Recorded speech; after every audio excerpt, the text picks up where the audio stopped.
आपल्या देशात सोनं हे केवळ एक धातू नाही तर ती एक भावना आहे. संकट काळातील सर्वात मोठा आधार आहे. पण नुकतंच पंतप्रधानांनी देशाला आव्हान केले, सोनं खरेदी कमी करा. पण या आव्हानामागचा खरा आर्थिक तर्क काय आहे आणि हे आव्हान केवळ सामान्य जनतेसाठीच का बरं? चला तर या सोन्याच्या राजकारणामागचा पडदा उघडूया. भारत हा जगात सोन्याच्या दुसऱ्या क्रमांकाचा सर्वात मोठा ग्राहक आहे. पण अडचण अशी आहे की आपल्याकडे सोन्याच्या खाणी खूपच कमी आहेत. आपण जवळजवळ सर्व सोनं बाहेरच्या देशातून आयात करतो.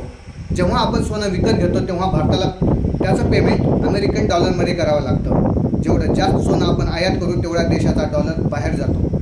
यामुळे भारताची व्यापारी तूट वाढते आणि आंतरराष्ट्रीय बाजारात रुपयाची किंमत पडते. जर जनतेनं सोनं खरेदी कमी केली तर डॉलरची गळती थांबेल आणि अर्थव्यवस्था मजबूत होईल.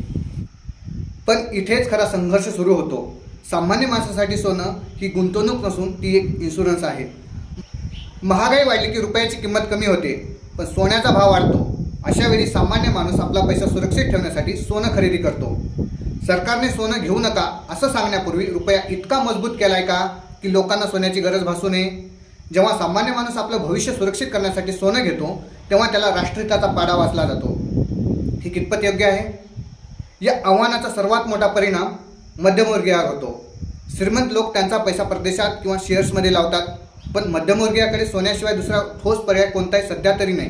निवडणुकीच्या वेळी सोन्यासारखे दिवस येतील असं सांगणारे नेते निवडणूक संपल्यावर सोनं खरेदी करू नका असं का म्हणतात?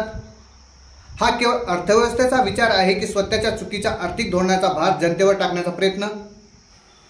पंतप्रधानांनी दुसरं आव्हान केलंय, खाजगी वाहनं टाळा आणि मेट्रोने प्रवास करा.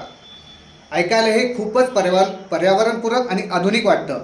पण जेव्हा हे आव्हान अशा नेत्याकडून येतं ज्यांच्या एका दौऱ्यासाठी अख्ख्या शहराचा रस्ता रोखला जातो, तेव्हा मनात प्रश्न येतो, त्याग हा फक्त सामान्य माणसासाठीच राखीव आहे का? पंतप्रधान यांचं म्हणणं असं आहे की जर आपण मेट्रोने फिरलो तर पेट्रोल डिझेलची आयात कमी होईल आणि प्रदूषणावर नियंत्रण येईल. तांत्रिकदृष्ट्या हे बरोबर आहे. भारत आपल्या गरजेच्या 80% जास्त तेल आयात करतो आणि तितकीच सार्वजनिक वाहतूक वापरू तितकाच देशाचा पैसा वाचेल. पण ज्या मेट्रोने प्रवास करायला सांगितलं जाते त्या मेट्रो स्टेशनपर्यंत पोहोचण्यासाठी आजही लास्ट माईल कनेक्टिव्हिटी नाही. रिक्षा आणि बससाठी पुन्हा तोच वेळ आणि तोच पैसा खर्च होतो. त्याची चर्चा भाषणात नसते. आपण जेव्हा मेट्रोच्या रांगेत उभे असतो तेव्हा बाहेरून सायरन वाजत मंत्र्याचा ताफा निघतो. जर तंत्रज्ञान इतकं प्रगत झाले की आपण डिजिटल इंडियाच्या बाता मारतो, तर मग सुरक्षेसाठी 20-20 गाड्यांचा ताफा का लागतो? प्रगत देशातील पंतप्रधान आणि मंत्री अनेकदा सायकलने किंवा सार्वजनिक वाहतुकीने फिरतात. मग भारतात ही राजेशाही थाट का? जेव्हा एखादा सामान्य माणूस आपली गाडी घरी ठेवून मेट्रोच्या गर्दीत शिरतो तेव्हा तो एक त्याग करत असतो.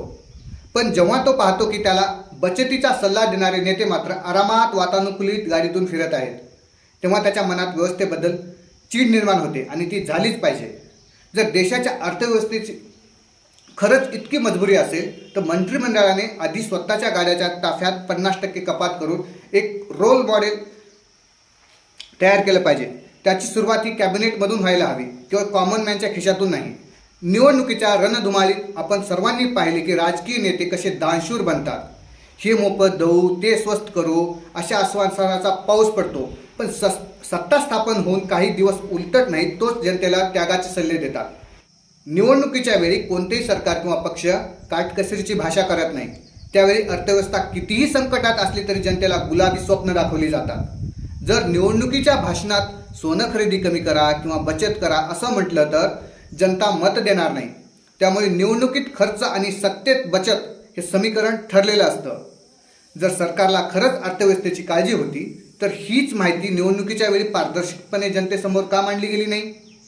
तेव्हा सगळं अलबेल आहे असं चित्र का निर्माण केलं गेलं? जेव्हा सरकारला एखादा कटू निर्णय घ्यायचा असतो किंवा जनतेकडून काहीतरी अपेक्षित असतं तेव्हा त्याला राष्ट्रप्रेम किंवा देशाची प्रगती आहे गोडच नावाखाली गुंडाळलं जातं. जेव्हा आपण स्वतःचा पैसा वाचवण्यासाठी सोनं खरेदी करतो तेव्हा त्याला स्वार्थ न म्हणता देशाच्या डॉलरची गळती असं स्वरूप दिलं जातं. यामुळे सामान्य माणूस प्रश्न विचारण्याऐवजी अपराधी भावनेतून तो निर्णय स्वीकारतो. मग हाच राष्ट्रहिताचा नियम मंत्र्याच्या परदेश दौऱ्यावर, त्यांच्या आलिशान बंगल्यांच्या नूतनीकरणावर किंवा कोट्यावधीच्या जाहिरातीवर का लागू होत नाही? तेथे देशाचा पैसा वाचवण्याची आठवण का येत नाही? हे खरं आहे की सरकारला अर्थव्यवस्था सांभाळायची असते, पण ती सांभाळताना जनतेला गृहीत धरणं हे लोकशाहीसाठी घातक आहे. जेव्हा पंतप्रधान म्हणतात की देशासाठी हे करा ते करा, तेव्हा प्रश्न पडतो की हा देश कोणाचा आहे? केवळ सामान्य माणसांचा, ज्याने प्रत्येक वेळी बळीचा बकरा बनायचं, की त्या प्रस्थापित वर्गाचाही, ज्यांच्यावर या आव्हानांचा कोणताही परिणाम होत नाही? सरकारला जनतेची काळजी आहे असं भासवलं जातं, पण खरं पाहिलं तर ही अर्थव्यवस्थेची मजबुरी आहे. जेव्हा देशाची तिजोरी रिकामी होऊ लागते किंवा डॉलरची कमतरता भासते, तेव्हा सरकारला भीती वाटते की त्यांची सत्ता धोक्यात येईल. मग ही अर्थव्यवस्था सावरण्यासाठी सर्वात सोपा मार्ग कोणता? तर ते म्हणजे सामान्य जनतेच्या सवयीवर निर्बंध आणणे. कारण श्रीमंतावर किंवा मंत्र्यावर निर्बंध आणणं राजकीयदृष्ट्या महागात पडतं. श्रीमंताकडे पळवाटा असतात, पण मध्यमवर्गीय तो टॅक्सही पूर्ण भरतो, तो महागाईचा मारही सहन करतो आणि देश हितासाठी सर्वात आधी आपला घासही तोच सोडतो. प्रत्येक वेळी राष्ट्रप्रेम या नावाखाली मध्यमवर्गीयाच्या भावनांचा गैरफायदा घेतला जातो. ही राजकीय दंडेलशाही नाही तर काय आहे?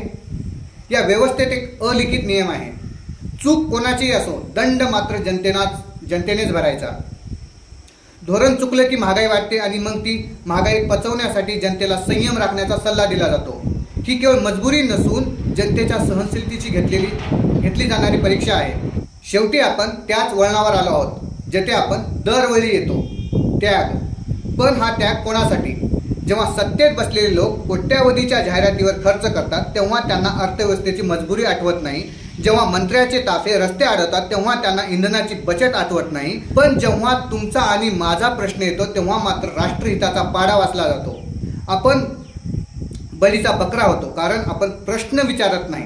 आपण शांतपणे गॅसच्या, मेट्रोच्या, CNGच्या रांगमध्ये उभे राहतो कारण आपल्याला सांगितलं जातं की देश हितासाठी आहे. पण लक्षात ठेवा, जनतेच्या कष्टावर उभं राहणार सरकार हे जनतेचं मालक नसतं तर सेवक असतं. जर सेवकाचा थाट राजासारखा असेल आणि मालकाला मात्र उपाशीपोटी शिस्तीचे डोस पाजले जात असतील, तर समजून जा की कुठेतरी काहीतरी गंभीर चुकतंय. शेवटी पंतप्रधान यांच्या आव्हानाला प्रतिसाद देताना एका बाजूला स्वतःचा आर्थिक फायदा बघा. जर मेट्रोने तुमचे पैसे वाचत असतील तर ती जरूर वापरा, पण हे करताना आपला स्वाभिमान आणि तर्क गहाण ठेवू नका. मी माझी गाडी घरी ठेवायला तयार आहे, पण माझ्या टॅक्सच्या पैशातून चालणाऱ्या मंत्र्याच्या गाड्या किती कमी झाल्या? हा प्रश्न सोशल मीडियावर किंवा प्रत्यक्ष भेटीत नक्कीच विचारा. जगातील अनेक प्रगत देशाचे राष्ट्रप्रमुख साध्या सायकलने किंवा बसने ऑफिसला जातात. तेथे सुरक्षा आड येत नाही. मग भारतात हा VIP दिखावा कशासाठी? पुढच्या वेळी जेव्हा तुम्ही राष्ट्रहित हा शब्द ऐकाल, तेव्हा विचार करा की त्या हितात तुमचा सहभाग भागीदार म्हणून आहे की फक्त दाता म्हणून? जर नियम फक्त तुमच्यासाठीच असतील आणि सवलती फक्त त्यांच्यासाठीच, तर तो लोकशाहीचा विजय नाही, तर तो तुमच्या सहनशीलतेचा पराभव आहे. आपण देश घडवायला तयार आहोत, पण आम्ही आता बळीचा बकरा बनायला तयार नाही. त्यागाची मशाल आधी मंत्रालयात पेटू द्या, मग तिच्या प्रकाशात जनता नक्कीच चालेल.